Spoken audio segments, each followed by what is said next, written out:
ಓಂ ಸಾಯಿರಾಮ್. ನಿನ್ನೆ ನಾನು ಸಾಯಿ ಸಚ್ಚರಿತ್ರೆಯ 2ನೇ ಅಧ್ಯಾಯವನ್ನು ಪಾರಾಯಣ ಮಾಡಿದ್ದೆ.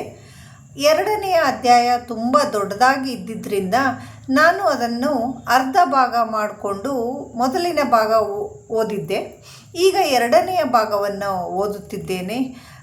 ದಯವಿಟ್ಟು ಎಲ್ಲರೂ ಸಹಕರಿಸಿ. ಯಾರಿಗೆಲ್ಲ ಸಾಯಿ ಸಚ್ಚರಿತ್ರೆ ಓದೋದಕ್ಕೆ ಸಮಯವಿಲ್ಲ ಅಂತ ಅನಿಸುತ್ತೆ ಅವರೆಲ್ಲರೂ ನನ್ನ ಈ ವಿಡಿಯೋವನ್ನು ಆನ್ ಮಾಡಿಕೊಂಡು ಪಾರಾಯಣವನ್ನು ಕೇಳಿಸಿಕೊಳ್ಳಿ ಅಂತ ಹೇಳಿಬಿಟ್ಟು ನಾನು ಈ ಪ್ರಯತ್ನವನ್ನು ಮಾಡ್ತಾ ಇದ್ದೇನೆ. ನಮಸ್ಕಾರ ಎಲ್ಲರಿಗೂ. ಬಿಸಿ ತರ್ಕ.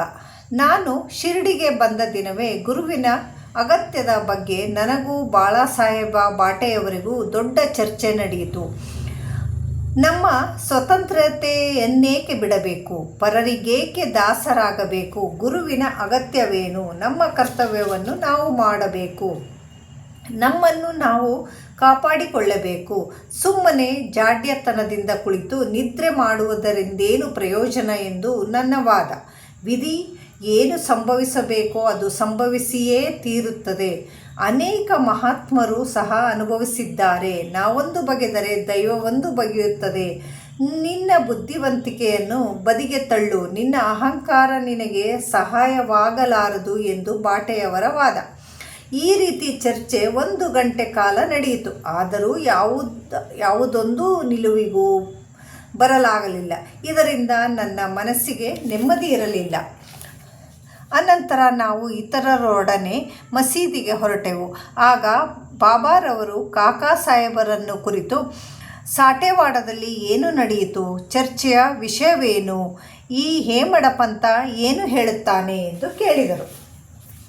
ಈ ಮಾತುಗಳನ್ನು ಕೇಳಿ ನನಗೆ ವಿಸ್ಮಯವಾಯಿತು. ನಾವು ವಾದ ಮಾಡುತ್ತಿದ್ದ ಸಾಟೆವಾಡ ಮಸೀದಿಯಿಂದ ದೂರದಲ್ಲಿತ್ತು.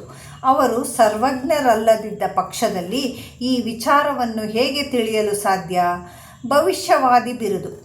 ಶ್ರೀ ಸಾಯಿಬಾಬಾರವರು ನನ್ನನ್ನು ಹೇಮಡ ಪಂಥ ಎಂದು ಸಂಬೋಧಿಸಿದುದೇಕೆ ಎಂಬ ಯೋಚನೆ ನನ್ನಲ್ಲಿ ಮೂಡಿತು.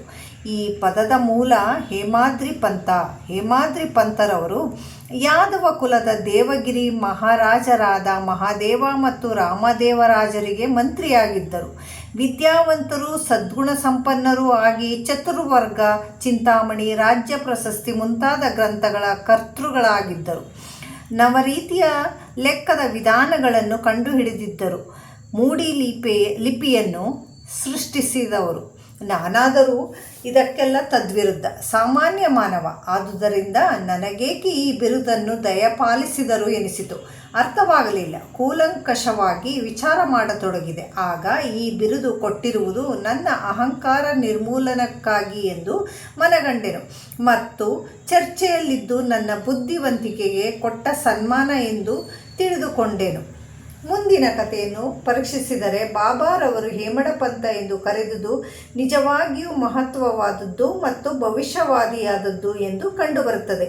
ಏಕೆಂದರೆ ಅವರು ತಮ್ಮ ಮುಪ್ಪಿನಲ್ಲಿ ಶ್ರೀ ಸಾಯಿ ಸಂಸ್ಥಾನದಲ್ಲಿ ಮೇಲ್ವಿಚಾರಣೆಯನ್ನು ನೋಡಿಕೊಳ್ಳುತ್ತಿದ್ದರು. ಲೆಕ್ಕಪತ್ರಗಳನ್ನು ಸಹ ಅವರೇ ನೋಡಿಕೊಳ್ಳುತ್ತಿದ್ದರು. ಆಧ್ಯಾತ್ಮಿಕ ವಿಷಯಗಳಾದ ಜ್ಞಾನ, ಭಕ್ತಿ, ವೀತರಾಗ, ಸ್ವಸಮರ್ಪಣೆ, ಆತ್ಮಜ್ಞಾನ ಮುಂತಾದವುಗಳನ್ನು ನಿರೂಪಿಸಿರುವ ಶ್ರೀ ಸಾಯಿ ಸಚ್ಚರಿತೆಯ ಲೇಖಕರೆಂದು ಪ್ರಸಿದ್ಧಿ ಪಡೆದರು. ಗುರುವಿನ ಅವಶ್ಯಕತೆ. ಹೇಮಡ ಪಂಥರು ಈ ವಿಚಾರವಾಗಿ ಯಾವುದಾದರೂ ಒಂದು ಟಿಪ್ಪಣಿಯನ್ನು ಸಹ ಇಟ್ಟಿರುವುದಿಲ್ಲ. ಆದರೆ ಕಾಕಾ ಸಾಹೇಬರು ಈ ವಿಷಯದ ಬಗ್ಗೆ ಈ ರೀತಿ ಹೇಳಿರುತ್ತಾರೆ. ಹೇಮಡ ಪಂಥರನ್ನು ಸಂಧಿಸಿದ ಮಾರನೆಯ ದಿನವೇ ಶ್ರೀ ಕಾಕಾ ಸಾಹೇಬ ದೀಕ್ಷಿತರವರು ಶ್ರೀ ಬಾಬಾರವರಲ್ಲಿಗೆ ಹೋಗಿ, ನಾನು ಈಗ ಶಿರಡಿ ಬಿಡಬಹುದಲ್ಲವೇ ಎಂದು ಕೇಳಿದರು. ಆಗ ಅಲ್ಲಿದ್ದ ಕೆಲವರು ಎಲ್ಲಿಗೆ ಎಂದು ಕೇಳಲು ಬಾಬಾರವರು ಮೇಲಕ್ಕೆ ಎಂದರು. ಆಗ ಅಲ್ಲಿಯೇ ಇದ್ದ ಓರ್ವನು ದಾರಿ ಹೇಗಿದೆ ಎಂದು ಪ್ರಶ್ನಿಸಿದನು. ಬಾಬಾರವರು ಅಲ್ಲಿಗೆ ಹೋಗಲು ಅನೇಕ ದಾರಿಗಳಿವೆ, ಇಲ್ಲಿಂದಲೂ ದಾರಿ ಇದೆ, ಆ ದಾರಿ ಬಹಳ ಕಠಿಣವಾದದ್ದು, ದಾರಿಯಲ್ಲಿ ಹುಲಿ ಮತ್ತು ತೋಳಗಳಿವೆ ಎಂದರು. ಅದಕ್ಕೆ ನಾನು, ಬಾಬಾ, ನಮ್ಮೊಂದಿಗೆ ಮಾರ್ಗದರ್ಶಕರನ್ನು ಕರೆದುಕೊಂಡು ಹೋದರೊಳಿತಲ್ಲವೇ ಎಂದು ಕೇಳಲು ಬಾಬಾರವರು, ಆಗ ಕಷ್ಟವಿಲ್ಲ, ಮಾರ್ಗದರ್ಶಕರು ಸುರಕ್ಷಿತವಾಗಿ ಉದ್ದೇಶಿತ ಸ್ಥಳಕ್ಕೆ ಕೊಂಡೊಯ್ಯುವರು. ಮಾರ್ಗದರ್ಶಕನಿಲ್ಲದಿದ್ದ ಪಕ್ಷದಲ್ಲಿ ದಾರಿಯಲ್ಲಿ ತೊಂದರೆಗೀಡಾಗುವ ಸಂಭವ ಇದೆ ಎಂದು ಉತ್ತರ ಕೊಟ್ಟರು. ಈ ಉತ್ತರ ಅಲ್ಲಿಯೇ ಇದ್ದ ದಾಭೋಲಕರರವರ ಗುರುವಿನ ಅಗತ್ಯವಿದೆಯೇ ಎಂಬ ಪ್ರಶ್ನೆಗೆ ಉತ್ತರವಾಗಿದ್ದು ಅವರು ಯೋಚಿಸತೊಡಗಿದರು. ನೈಜವಾದ ಪಾರಮಾರ್ಥಿಕವಾದ ಜ್ಞಾನ ಸಂಪಾದನೆಗೆ ಗುರುವಿನ ಅವಶ್ಯಕತೆ ಇದೆ ಎಂದು ತಿಳಿದುಕೊಂಡರು. ಉದಾಹರಣೆ, ಅವತಾರ ರೂಪಿಗಳಾದ ಶ್ರೀಕೃಷ್ಣ, ಶ್ರೀರಾಮ ಇವರು ತಮ್ಮ ಸ್ವಾನುಭವಕ್ಕೋಸ್ಕರ ತಮ್ಮ ಗುರುಗಳಾದ ಸಾಂದೀಪನಿ ಮತ್ತು ವಸಿಷ್ಠರಿಗೆ ಶರಣಾಗತರಾಗಲಿಲ್ಲವೇ? ಶ್ರೀ ಸಾಯಿ ಪ್ರಣಾಮ. ಇದು 2ನೆಯ ಅಧ್ಯಾಯವನ್ನು 2 ಭಾಗ ಮಾಡಿಕೊಂಡು ಓದಿದ್ದೇನೆ. 2ನೆಯ ಅಧ್ಯಾಯ ಇಲ್ಲಿಗೆ ಮುಗಿಯಿತು. ಮುಂದಿನ ವಾರ ನಾನು 3ನೆಯ ಅಧ್ಯಾಯವನ್ನು ಪಾರಾಯಣ ಮಾಡುತ್ತೇನೆ. ಓಂ ಸಾಯಿರಾಮ್. ಎಲ್ಲರಿಗೂ ಧನ್ಯವಾದಗಳು. ಸಾಯಿಬಾಬಾ ಎಲ್ಲರಿಗೂ ಶಾಂತಿ, ನೆಮ್ಮದಿ, ಆರೋಗ್ಯವನ್ನು ಕೊಟ್ಟು ಹರಸಲಿ ಅಂತ ಬೇಡ್ಕೊಳ್ತಾ ಇದ್ದೀನಿ. ಸಾಯಿರಾಮ್.